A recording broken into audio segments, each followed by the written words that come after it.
everyone! Welcome back to my channel. It's me again, Sis Rose into One Vlog. So for today's video, ay magbibigay po ako ng mga tips para sa mga baguhang domestic helper na katulad ko dito sa Hong Kong. So papaano po ba natin ihahandle ang mga batang makukulit? Especially dito sa Hong Kong, no, yung mga inchik na mga bata, talaga makukulit po talaga sila. At saka may mga kapansanan. So, meron silang iba-ibang mga ugali, ang mga bata. So, yun ang pag-uusapan natin ngayon. Kung ikaw ay bago pa lang sa aking channel, please subscribe and bell all the notification bell para updated po kayo sa aking mga upcoming videos. So, before anything else, intro po muna tayo.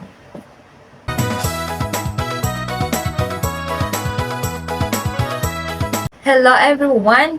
Ayan, so pag-uusapan po natin ngayon ang tungkol sa pag-aalaga or pag-handle natin sa mga batang makukulit or tawagin natin naughty or may mga tantrum, no? So, ano nga ba ang maganda nating gawin?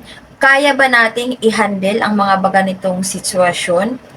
Yung pagpasok natin bilang isang katulong sa Hong Kong, sigurado ba tayo na kaya nating panindigan na maaalagaan natin ang mga anak ng ating mga employer? So, yan po ang pag-uusapan natin ngayon. Kasi meron po tayong case ngayon dito sa Hong Kong, which is po isa nating kababayan na nagkaroon ng case na tinatawag na suspicious child abuse. So, yun po ang nangyayari dahil po nakuhanan po siya ng video ng isang Chinese, tawagin na natin, kumbaga, isang babae, no, Chinese dito na nakuhanan po talaga siya ng video at in-approach siya ng isang Chinese kung yung paano niya hawakan yung bata. Kasi base doon sa video or sa photo na nakikita natin, makikita niyo mamaya, ipapakita ko sa inyo.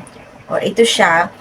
Yung paghawak niya is yung isa niyang arm, yung ano niya talaga, nandito sa liig. So, ang bata talaga nasasakal, no? So, nasasakal siya. So, habang patawid sila sa stoplight. So, ito po yung pinaka-worst kasi nakuhanan siya ng video. May nag-video sa kanya, may nag-upload sa kanya. So, ito po yung pinaka-worst na nangyari.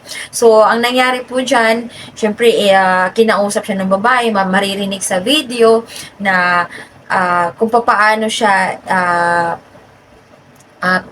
in-approach ng babae, no? So, ang katuwiran niya po kasi doon, ang bata is ayaw pumasok sa school. So, kung halimbawa po mga kapatid, no, kung tayo ay nakaka-experience or nakakaranas ng mga batang, mga makukulit sa bahay natin first, ano ba yung dapat natin gawin? Kung halimbawa, yung bata ayaw kumain, ayaw matulog, ayaw pumasok sa school, sinasaktan kayo, huwag nyo po silang saktan.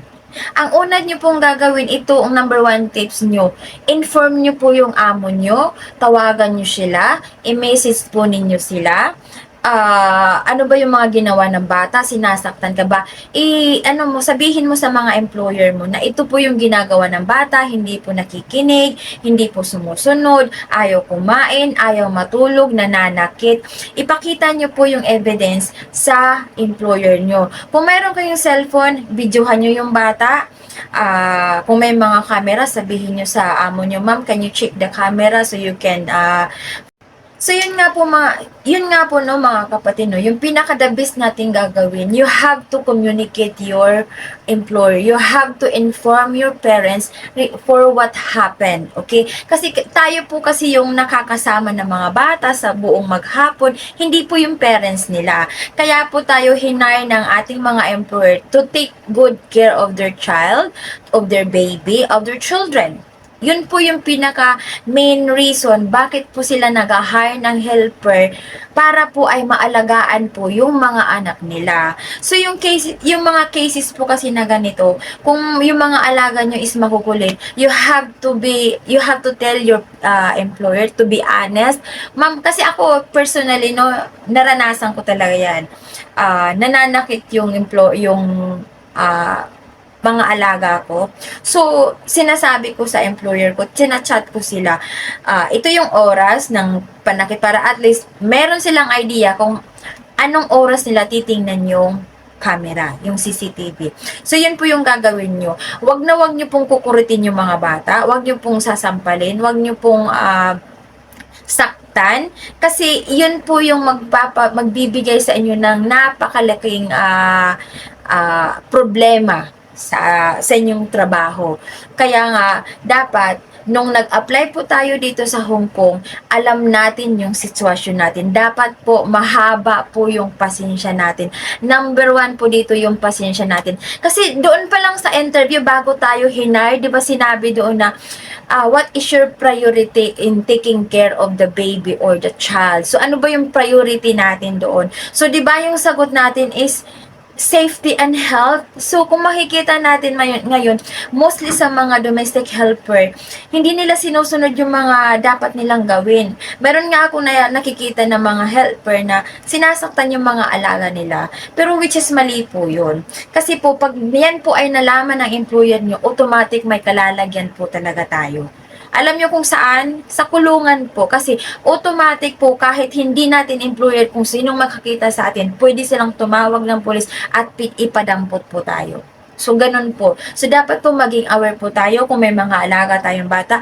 Ingatan po natin, alagaan po natin ng maayos. At kung hindi man po at makukulit man po sila, call your employer. Call the attention of their parents. Yun po yung magandang gawin. Wag na wag nyo pong kukurutin kasi pag yan po kinurit ninyo at nagsumbong sa employer nyo, kulong po ang babagsakan mo. So, that is for today's video. Sana po ay may natutunan kayo kung paano tayo mag-alaga sa mga bata makulit. Be patient po. Habaan po natin ang ating pasensya. Yun po.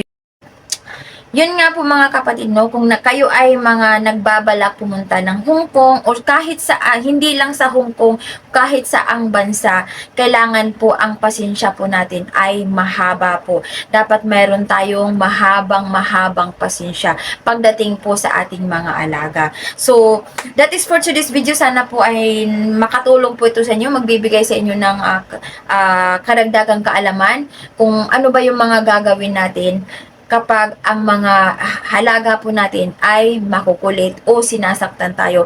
Basta ang importante, hindi nyo po sila sasaktan. You have to call the attention of their parents. So, that is for today's video. Sana po ay may natutunan po kayo at sa mga hindi pa nakasubscribe dyan, please subscribe my YouTube channel and it's me again, Sis Rosy Vlog, and thank you so much for watching. See you on my next video. God bless you all. Bye-bye.